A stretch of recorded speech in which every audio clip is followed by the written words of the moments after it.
unusual day because we have all this awesome hardware. It's going to be a very unique presentation.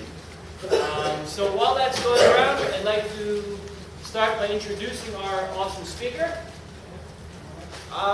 His background is quite different from our previous speakers. He is a gamer by trade, or by passion maybe.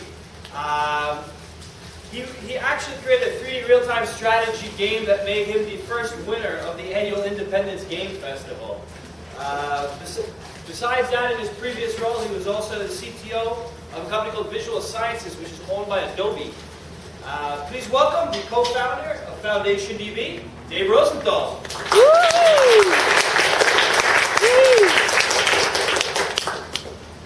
Can everybody hear me okay?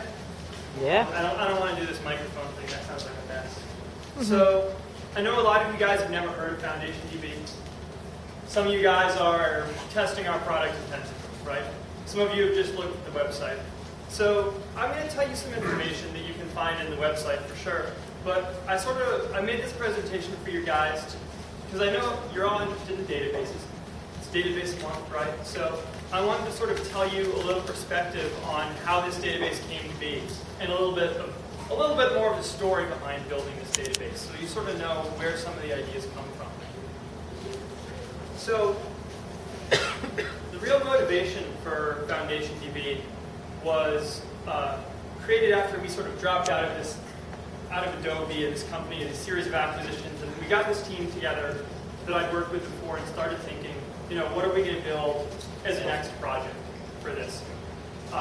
And we thought about a lot of different websites, a lot of different web applications, and we started looking at the technology stack and what we could build. We looked at load balancers, languages, frameworks, and found all sorts of awesome tools. Today is the best time ever. You can whip up an application and deploy it to everybody on the internet in like a week. But one of the big puzzles was the database, and that's why we're all worried about database, that's why we're here. So we didn't find something that really fit some of the criteria that we had in mind for making it easy to build a successful application. And I guess, broadly, here's the ones I want to talk about. Number one, high performance. We had ambitious plans for the things that we were building, and we didn't want to have to re-architect things as the site grew. You've heard this story before, right? Everybody tells the same story. So performance, of course, is important. Ease of scaling out. You don't want to have to buy a lot of hardware, big hardware right at first, and sort of wait for the traffic to come up. One you may not have heard people talk about as much, but I think is really, really important, is ease of building abstractions. And abstractions are the foundation of software engineering. And the idea of being able to easily build something on top of your database, some other layer that then talks to an application that drives a UI. The ability to abstract the database is something that's really important to us, and we'll talk about that. And lastly, of course, ease of operation. So what I want to do is I want to walk you through a few things here. I want to walk you through the history, a little bit of a history lesson of where FoundationDB started. I want to tell you about some of the tools that we developed to build this database, because we couldn't just start building this database with off-the-shelf tools for a variety of reasons. I want to tell you a little bit about the design of FoundationDB and what makes it unique, and then I want to tell you where we are today. So, first I want you to think back 4 years to the last presidential election, and to 2008, which was when the sort of idea for this database was brewing in our heads. And this is a Google Trends report of NoSQL and the CAP Theorem. And I've shaded off things after 2008. And so you can see, NoSQL was really in its infancy back in those days. For some reason, I think of it as, it was already around. But when I look back at this report, I was shocked. It didn't really exist yet. And the database market back then, and what we were looking at when we were thinking about databases and which should we use to build this hypothetical application. Relational systems were really entrenched in the market. That's what you use. You use MySQL. And NoSQL was emerging with some interesting advantages. So systems like Project Voldemort, which you don't hear a lot about anymore, Cassandra and HBase were some of the early NoSQL databases. And they promised to answer some of these questions about scaling up your application, about delivering performance at a reasonable cost. and also some huge operational advantages like automatic replication of data, automatic sharding of data in some instances, so you don't have to think about managing it yourself. But we got excited about it like everybody else, but when we dug deeper and deeper into the fine print about what they really guaranteed when you modified the data, when a read tried to view a previous write, the deeper you got, sort of the shakier the picture looked. And this is all because of this thing that we were quizzing people about, which is the CAP Theorem. So, and I've labeled it the CAP sub 2008 theorem, because I want to talk about how our understanding of the CAP theorem has evolved over time. But 4 years ago, this CAP theorem, Brewer was telling us that we have to pick 2 out of 3. There's these things: consistency, availability, and partition tolerance. And all sound like things that you really want to have in your system, and that we get to pick 2 of them. And so everybody's wondering which one we should drop, right? We have the CTO of Amazon saying data inconsistency has to be tolerated to deliver web scale applications. And we have wrong descriptions. I'll tell you why they're wrong in a minute. All over the web talking about the CAP theorem as people try to make sense of this. People are saying availability means that the system is online and can respond to client requests. But that's not exactly the case. So back in 2008, if you were to believe this CAP theorem in the way people talked about it, you would say that scaling, that ability to scale your system, scale out your system, requires a distributed design, really common design element in all these NoSQL databases. And if you have a distributed design, you have lots and lots of computers, which means you need some sort of fault tolerance and high availability. But the CAP theorem says that if we want availability, we have to give up C, consistency. So this sort of chain of logic goes on, and we end up at the conclusion, again, back in 2008, that if we really want scalability to deliver our application to the world, we have to give up consistency in ACID transactions, right? And so we thought a lot about this, and it turns out there's a number of flaws in this reasoning. First of all, the C in the CAP theorem that we talked about is not the same C as the C in ACID. They're both called consistency, but they're actually different concepts. The second thing is the disconnect between availability and high availability. So when you start thinking carefully about this, you say, well, partition tolerance, what does this mean? So in layman's terms, what this means is that in a distributed system, partition tolerance is the ability for part of the nodes of the system to be broken off from the other ones, like this. I didn't plan to do this, but I guess I can do this. I unplugged this one's network cable. So it's now on a partition. It's on its own network partition. And probably, hopefully what's happening is that the database is now running on these 4 machines, but this one's disconnected, right? So this is what partition tolerance means. FoundationDB is not partition tolerant, okay? This machine can't continue talking to the database. But really, this is a common sense thing. Like, how could a client expect to talk to the database through this server if it couldn't talk to the other 4? It can't, right? So partition tolerance is the ability to have that machine keep working. And so one thing is that we asked ourselves, is a partition really worse than a failure? Now this machine will rejoin the cluster, but what if it just failed? I just pulled the power of it. Well, it's also unavailable. So you start thinking about the CAP theorem more. I know this is a little technical, and you sort of start raising more questions about it. And really what you get down to is this thing, availability. What does availability mean? Well, availability from that wrong description on the web said that it's the property that a client can request something of the database and get a reply. But that's not what the CAP theorem actually is talking about at all. What the CAP theorem is referring to in availability is perfect availability, which means that even if they're disconnected from the rest of the database, every node can answer questions. So availability is not equal to high availability, and that logic about why we need to give up consistency and why we need to give up ACID transactions sort of falls apart. So I want to flash forward to our understanding of the CAP theorem in 2012. The same person that was saying pick 2 out of 3 is now writing articles with sections titled Why 2 out of 3 is Misleading, right? He's also saying that CAP prohibits perfect availability, not that the system's unavailable. It's this stronger property that's not as interesting to a real database. And the Amazon guy, Werner Vogel, is saying that, if you really want consistency, it's going to come at a cost in latency and throughput. So he's not saying it's impossible anymore. He's just saying it's sort of slow. So we'll talk about that as well.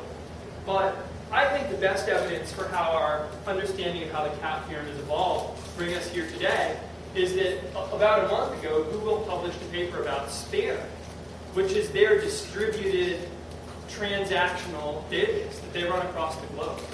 And this would seem to fly in the face of our 2008 understanding of the CAP theorem. It would be impossible. People in 2008 would say it can't be done. But Google is relying on this new product and moving more and more systems to it by the day. So I guess I hope I'm motivating you or helping you understand our motivation back in the day to say, is this CAP theorem really going to stop us from getting transactional integrity, which is so important? So the concept behind FoundationDB was to attack this notion of the CAP theorem and deliver a transactional database that operated with NoSQL performances and scales. The other big philosophical design decision that we made was to eliminate as many features as possible from the database.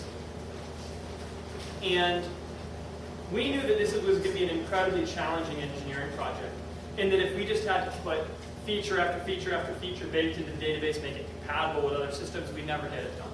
So we decided to try to reduce this thing to the core concepts of what a database needs to do, and add features back with this thing that we call layers, which are abstractions built on top of the database.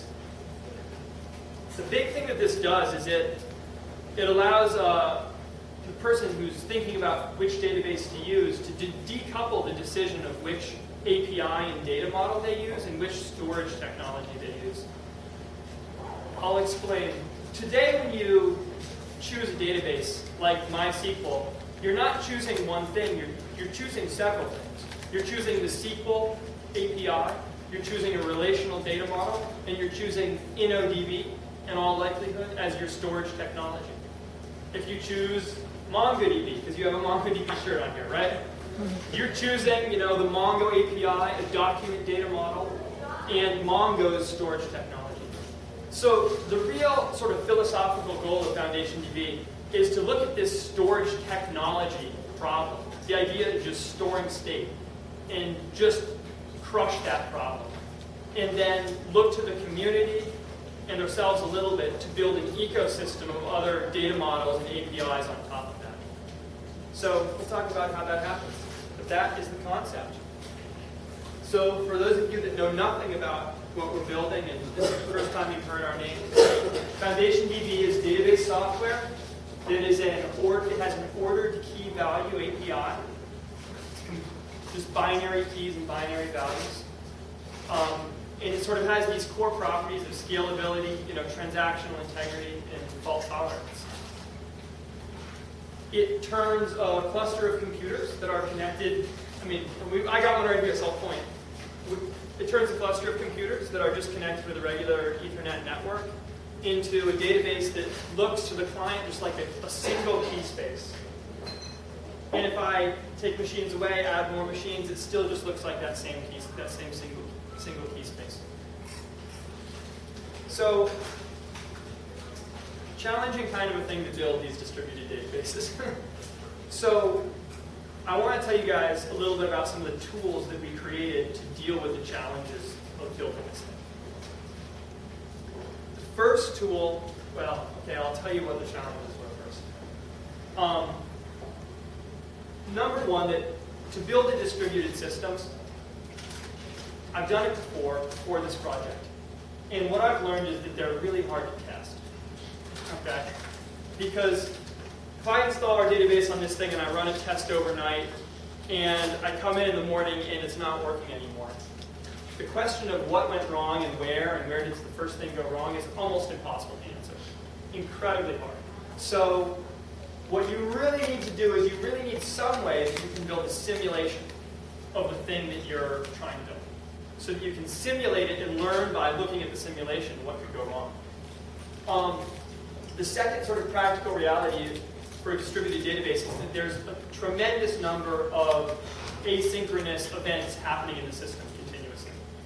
And the appropriate tool for that kind of problem is a language that has technology built in to deal with that, like Erlang, for example, which has this notion of actors. And then lastly, we know that it's a database, and we really want to be able to efficiently interface with the I/O of the hardware and manage our own memory and do all these other things. So we have all these pressures that are telling us to use different programming languages and maybe a simulation. So the first thing that we did when we started working on this database was build a new programming language called Flow.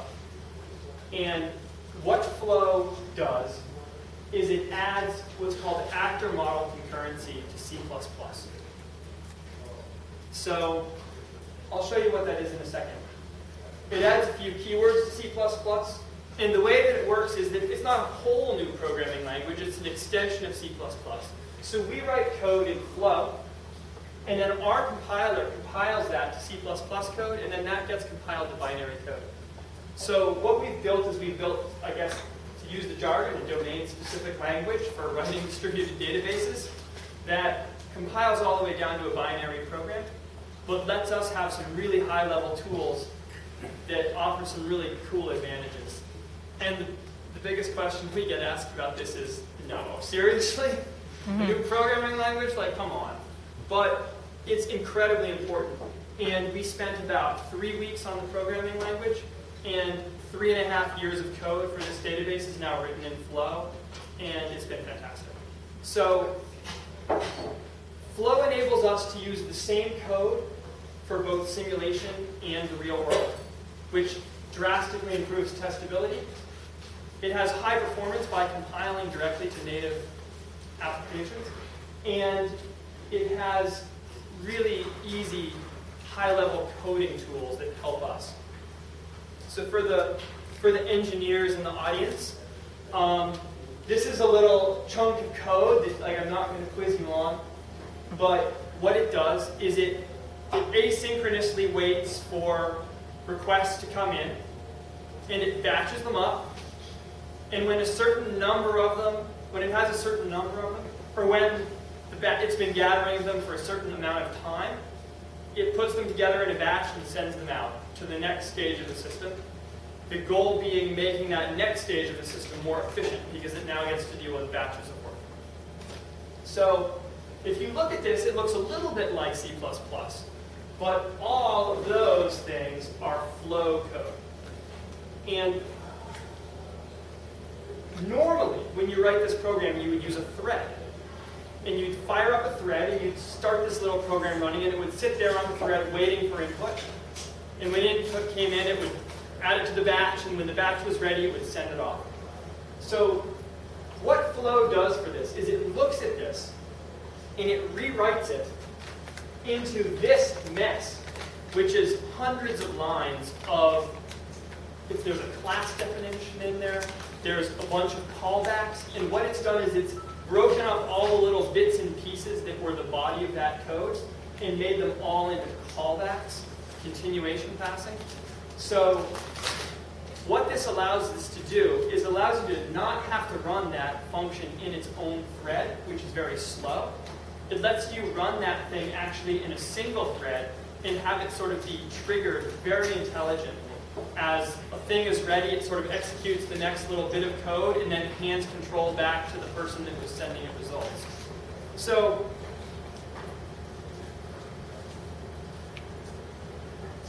I want to make this performance real for you. I said, you can't just run it in thread. This is a challenge by Joe Armstrong, who authored a book called Programming Erlang. And I told you Erlang is one of these tools that's good at this kind of problem. Well, he says, here's a great tool for this, a great benchmark for this kind of a tool. Write something that creates a number of processes in a ring, and then each one, it just plays telephone. It passes the message on to the next one in the ring, and it passes it around a certain number of times. And he said, write a program, compare the results. Okay, we're going to compare the results. So here's flow performance for 1,000 processes 1,000 times around a ring. So I've color-coded these. The top section are programming languages that try to do this using threads. Okay? And they range from Ruby, taking about 2,000 seconds, down to Java, which is pretty good. Stackless Python, Erlang, and Google Go are 3 examples of programming languages that have explicit support for this type of, single-threaded concurrency model that we're trying to accomplish, but none of them really compiles down to native code. So there's no trickery here in this. This is just good optimization in native code. Flow goes about an order of magnitude faster than Erlang in a challenge like this. So you can see now we have our hands on a tool that has some really high-level properties that make it easy to write programs, but is really fast at the low level like C++. So the second thing that we built for this, and I alluded to it, is what we call Lithium. And Lithium's our simulation framework. And this framework is really enabled by this language Flow. I explained how you could run that batcher in a single thread rather than having to spawn up 2 different threads, one for the batcher and one for the thing sending it messages. Well, with the program written in Flow, we're actually able to simulate a network of FoundationDB computers all talking to each other in a single process on a single thread. And we're able to do that actually deterministically. So instead of having to test on a system like this, where we're unplugging and plugging cables, and then something goes wrong and we have to come in and try to do some sort of post-mortem, this technology actually allows us to simulate packet loss, simulate power failures, simulate all sorts of things, hard disks that never send results back. But the killer thing is that once we do the simulation, we can actually replay that exact same simulation and just step through it and wait for something to go wrong, which allows you to sort of go both forward in time and back in time and really narrow in on a solution. So Lithium, basically, it was critical for being able to actually write this program and have it work. We validate Lithium in the real world using a sort of super version of this. This is our portable version. But we have a little cluster here called Quicksand, which has 8 computers with 9 network switches and 16 programmable power plugs. And this thing runs on a continuous basis for us, just basically cycling power on and off on all of these devices in a way that creates network partitions, in a way that fails computers. And this sort of is the real-world analog to what we do hundreds of thousands of times every night in simulation. So we validate both ways. Final tool, because we come from a sort of data analytics company background, is we had to build a little data analytics tool.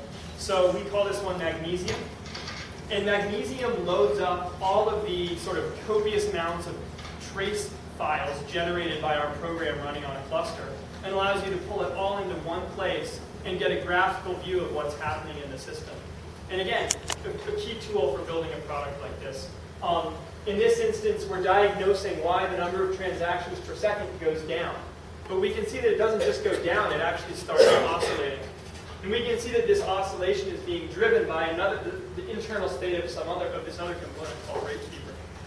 So it also happens to be correlated there. So this is just an example of the kinds of tools that we've built to create this thing.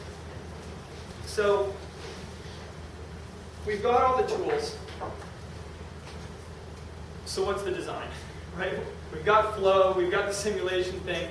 So how do you build a distributed database that has transactions? Well, the conventional approaches are there's 2 main ones. The first one is the most popular, and that's that you build a lot of little transactional databases, and then you try to come up with some way to glue them together. You come up with some way that you have a transaction manager, or that 2 databases that are participating in the transaction can somehow coordinate, and you use protocols like two-phase commit or Paxos for that. The other big strategy is that you build on top of a distributed file system. So you say, well, if we just had a big hard disk that was really fast, I bet it would be easier to build a distributed database. And so you say, well, we have distributed file systems, HDFS, stuff like that. So that's how Bigtable for Google and its clone HBase dealt with the problem. But FoundationDB takes a bit of a different approach. What we do is we actually deconstruct a traditional relational database into its individual parts. And then we work one by one figuring out how to scale those individual parts. So the other challenge is when you do that, you also have to make sure each part is fault tolerant. Because the machine doesn't, it no longer all fails or none of it fails. Right now, sometimes parts of it can fail, and you have to make sure properties are preserved. So that's certainly an additional challenge.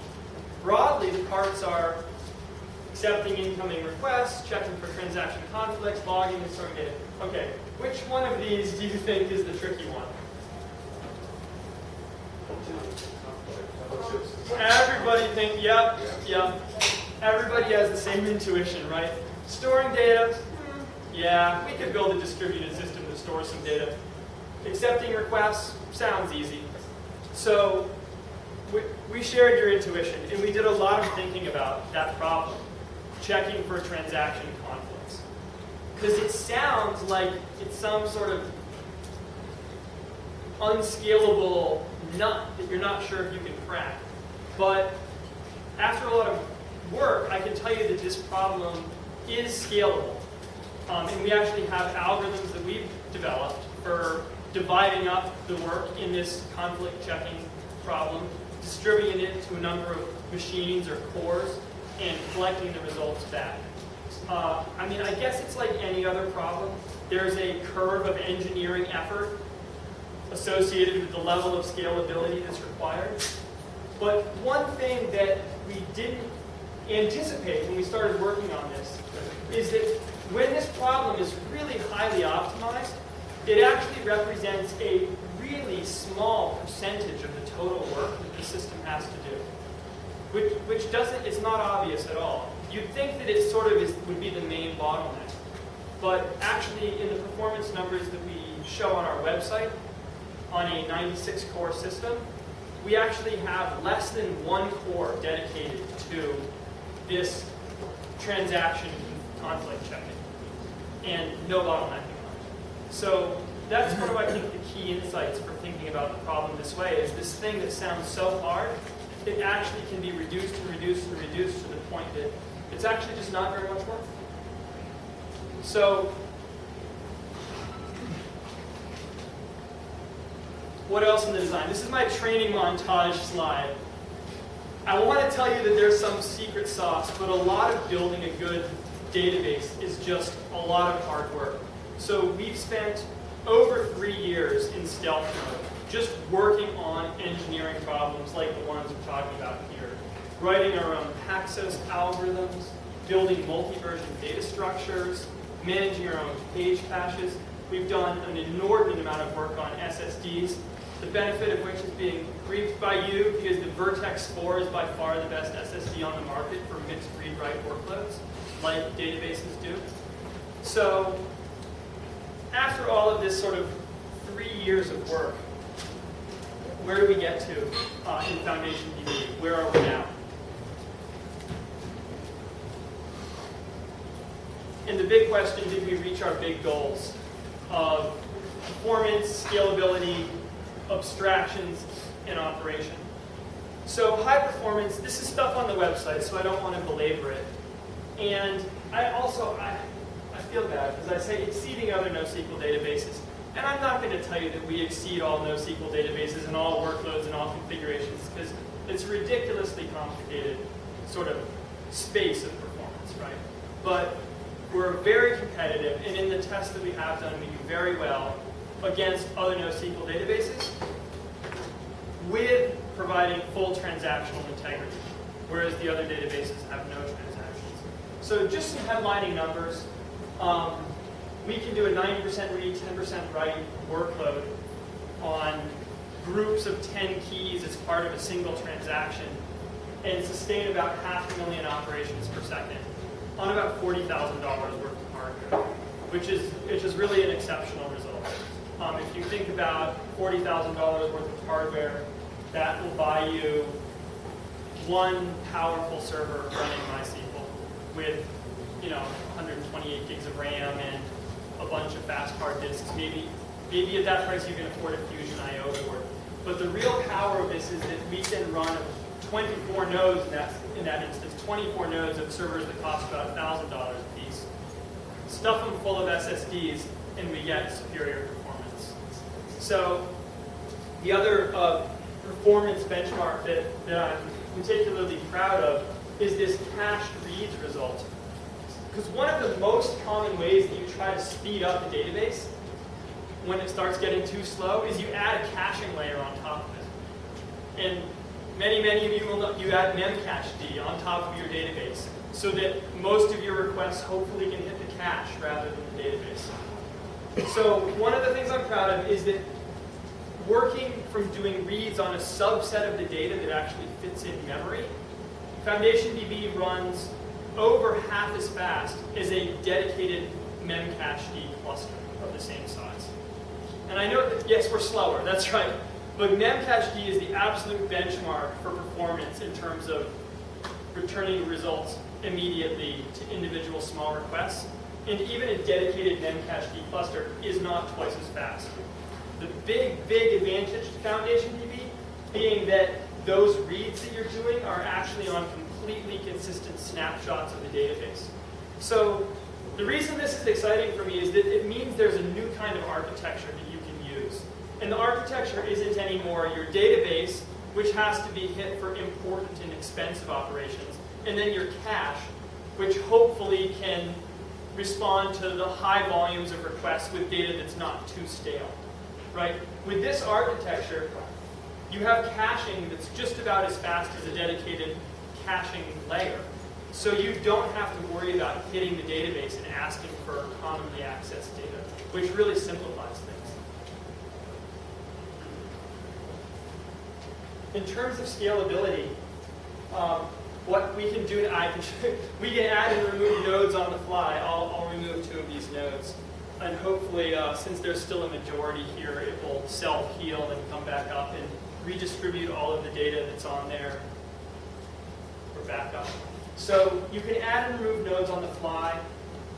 As I mentioned earlier, the user sees nothing of this. The user doesn't see machines with pieces of data. The user sees a single global key space that just has more storage as you add machines and has less storage as you take away. And we validated scaling, obviously, from just using a fraction of a core on one computer all the way up to a 96-core cluster with 48 SSDs that provides serious performance. So I hope I'm not boring you too much, because I'm getting to what I think is one of the most important points of this entire presentation. And that is this notion of the ease of building abstractions. And this is the real big thing that motivated us to try to build a transactional database. Because we think about a database not as something that every component in the system runs raw queries straight to, but if you look at any real-world architecture diagram, there's a database down at the bottom, and then there's sort of your back-end system that sits on top of that and sort of speaks a language that's more like your application, and then there's a system on top of that. And the idea of building abstractions on top of your database is really enabled by transactions and transactional integrity. And there's a really simple explanation for this. If you try to build an abstraction on top of a database that has no atomicity, right, which means that either everything completes or nothing completes, and has no transactional integrity, what you're left with is you're trying to build a function at this higher level, which updates. At some point, it's going to want to update 2 pieces of data that are in the database. The canonical example of this is you want to update the data itself, and you want to update some index into the data, which is some easy way for you to look things up, right? So if you're storing people, right, you might store every person sorted by their last name, comma, first name, right? But then you want to look somebody up by a social security number, right? That's an index. You'd have a separate table which links a social security number to a name. And then you could look in the name and find all the information about that person, right? So even in this very, very simple example, if you want to write the function add person, where you give it a new name, a new social security number, you need to update 2 pieces of data in your database. You need to update the information about the person themselves and about the index on the social security number. And that is impossible without transactions. It's impossible to guarantee that it stays synchronized. So as an application developer, you're left trying to figure out how you're going to deal with the case that it isn't synchronized and that the data doesn't match the index and that's corrupted. And funny story, we were out in San Francisco for a meeting. My colleague Nick and I were, and we were standing in a line because Nick loves coffee. And the guys in front of us said, and we didn't listen to the whole conversation, but they said, and then something went wrong and the index got desynced from the data, and we were like, what? Let me tell you about our database, right? Because this is not a theoretical thing. This is something that happens to everybody all the time. And these guys have just spent the night trying to deal with this corruption problem. So transactions enable abstraction. And abstraction is the key thing that you need to build solid systems. The awesome thing about FoundationDB is that when you build abstractions on top of a scalable, fault-tolerant, transactional foundation, those abstractions actually inherit all of those properties. So I want to give you some concrete examples of what I mean by ease of building abstractions. Like, show me easy, right? Well, number one, my co-founder built a scalable, distributed, fault-tolerant SQL database in a single day. That's pretty easy, right? Let me tell you how he did it. SQLite is a commonly used embedded database. There's a new version of it called SQLite 4. And when we were looking at it, we realized that the abstraction layer they chose between their SQL engine and their storage engine was a transactional key value store that's ordered. And we said, oh boy, that's awesome, we have one of those. So in a matter of a single day, what he did is shim in our database instead of their normal hard disk storage. And we built a scalable, fault-tolerant version of SQLite. So it's really cool, right? That's easy, single day, a SQL database. The other example is that if you want to think about your data in a traditional relational database way, you think about tables with rows and columns and indexes on the columns. We had an intern who was a sophomore in high school, both learn Python and build that layer in 3 days. And he couldn't have done that without transactions. And the last thing is a cool example that we get asked about, which is, I know something that's often built into databases, and that's a spatial index. It's built into Mongo. It's built into SQL Server, right?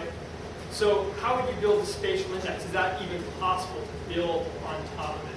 Well, again, with an ordered data model and full transactional integrity, we're able to build a fractal Z-order multi-dimensional index in about 2 hours.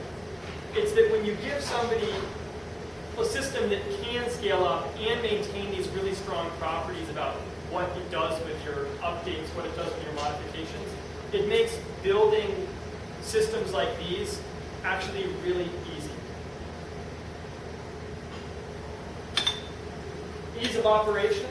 Well, I invite you to come up after the demo and play around with this thing.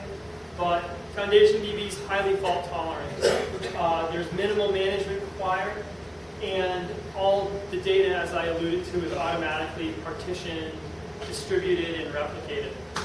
So try to break it. We were at a conference for 3 days, and nobody was able to break it. Mm-hmm. One of the network cards on the machines failed, but we don't think our code did that. So I tried to keep this short so that we could have time for questions. But really, in conclusion, our mission at FoundationDB is to solve the problem of state management for applications. If you have state, that's something that's persistent, has to be there. We want to manage that state. And we want to do that so that developers can focus on building applications, not on sort of building half-assed state management solutions sort of specific to their application sort of over and over again. Because I talk to a lot of smart people who are spending a lot of time in a lot of different companies sort of half-solving this problem for their own specific cases. So our mission is really to solve that for everybody. It's been over 3 years in the making, and I guess the reason that we're here now and not still back in the dungeon in stealth mode is that it's ready for your applications now. We have bindings to use FoundationDB from C, Python, Java, other JVM languages, Node, and Ruby. And it is free at our website, foundationdb.com. You can sign up for the alpha program, and we will send you documentation and code to run it on as many computers as you want. Also, part of the alpha program is sort of what we're calling our alpha community. We have a Stack Overflow-like question and answer site that can find answers to common problems. I don't know if you used it or not. He's used it. It's awesome. So that's it. Hope you enjoyed sort of a little glimpse into where this project came from and where it's going. Okay, before we move on to the Q&A, I want to thank Dave Rosenthal.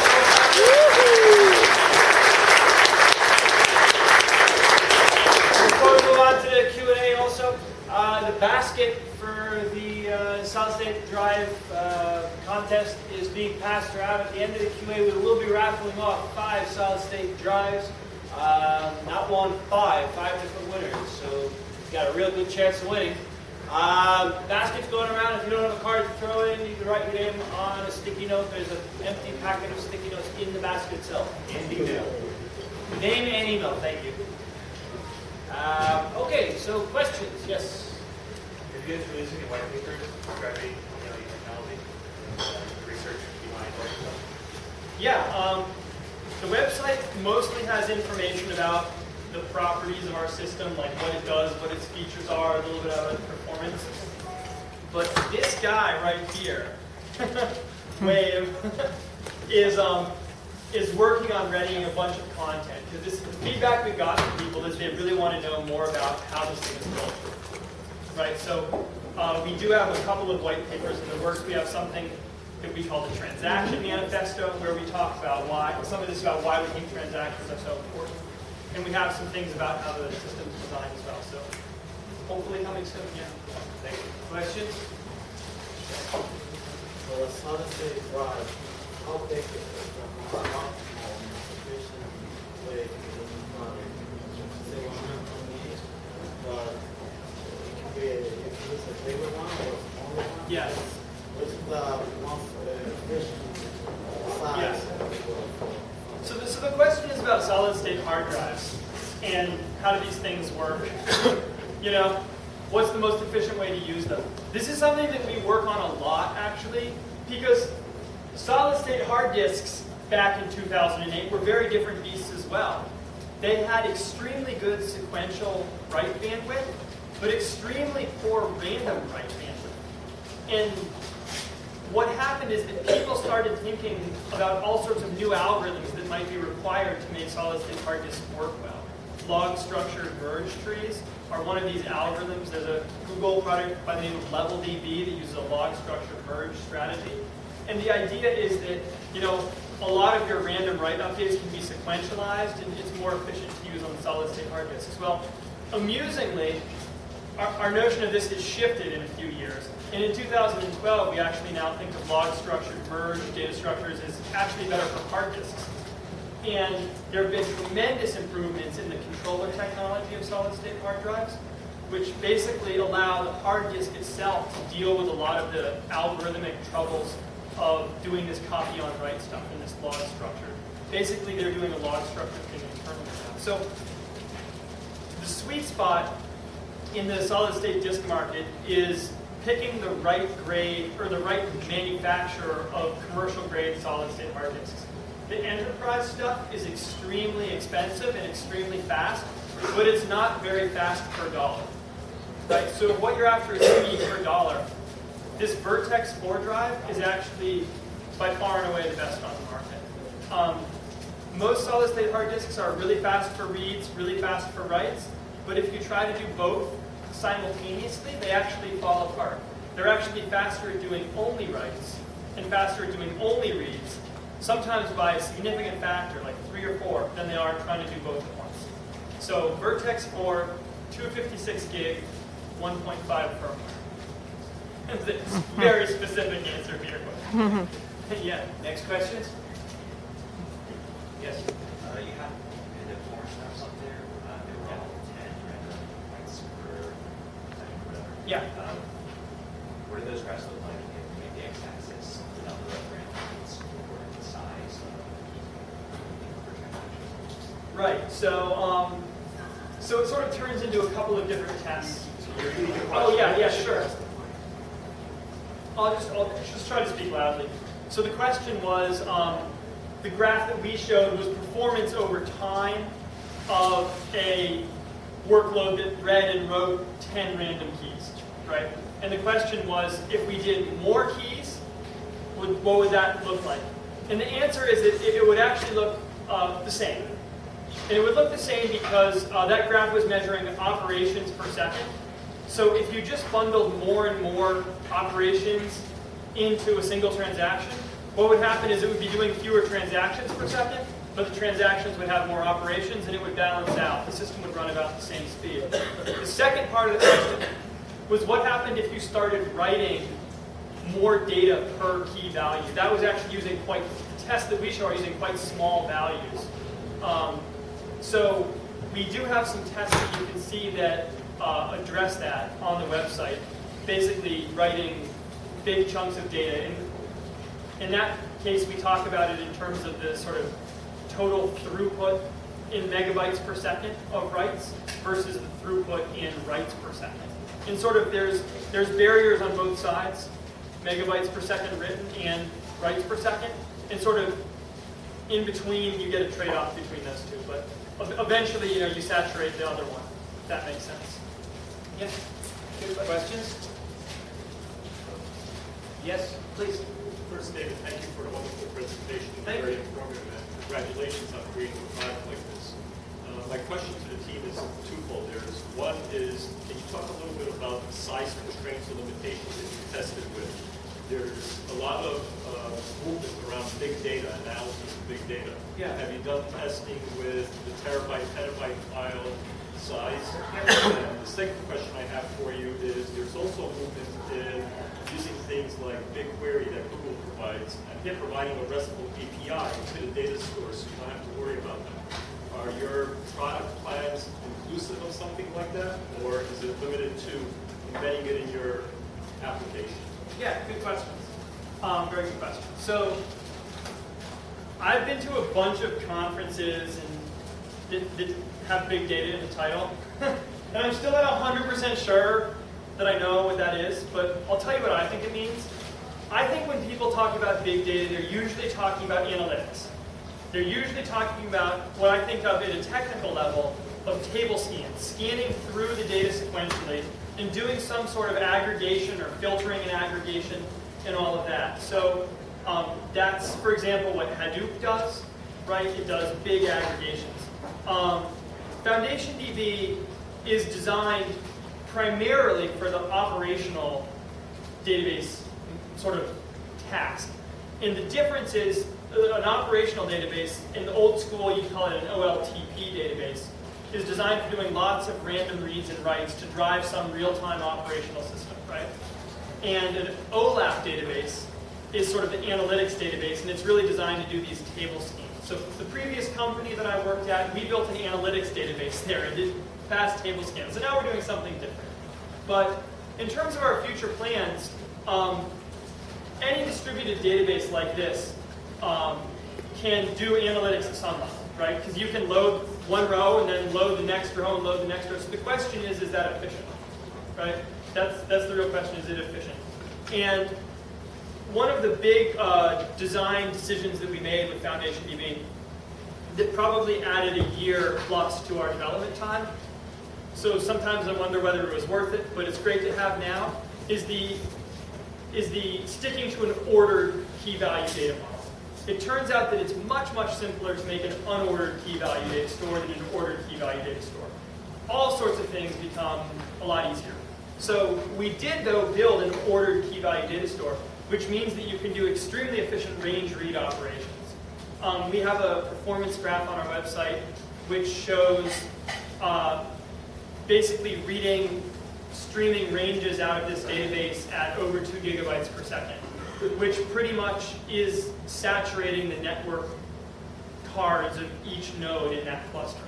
Right? So from an external client's perspective, it's not going to get any better than that. So this is a roundabout way of answering your question, but that capability is at a technical level is what enables us to also do a good job at processing analytic type queries. And we have a prototype layer, because we build everything as layers, not as sort of functionality within the core, that actually does ship the code to the data and do the aggregation on the machine that owns that data. Right? We can break the wall of abstraction of which data is where, which a normal client wouldn't worry about, and actually learn about that from the system and send the queries to the correct places. You no longer have the network card as a bandwidth limitation. So I don't think we're going to be competing with BigQuery, with a service, an analytics service online. But we know that this could be a powerful analytic database.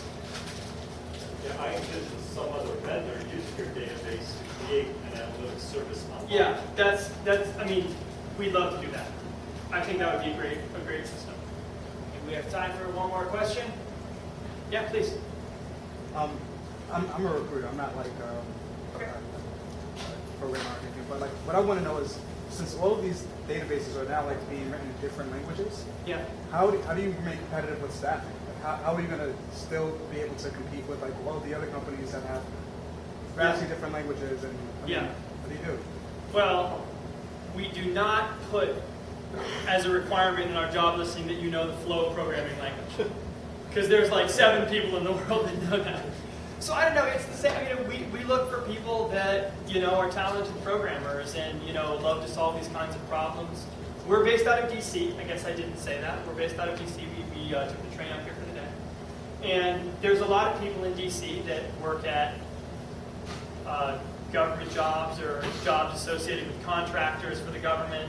And there's a lot of really talented guys there who love to work at a startup working on a project this ambitious. So programming language, we don't worry too much about that, at the kind of level that we're looking for. But I don't know, maybe we've got lock-in now because they know Flow, so they can't take that job skill anywhere else, right? I mean, I just hear like a lot of guys say, I don't want to work on a proprietary language because it lessens my value in the market. Yeah. Later on. So. Yeah. Well, we haven't heard that complaint too loudly, so maybe we're lucky. Yeah.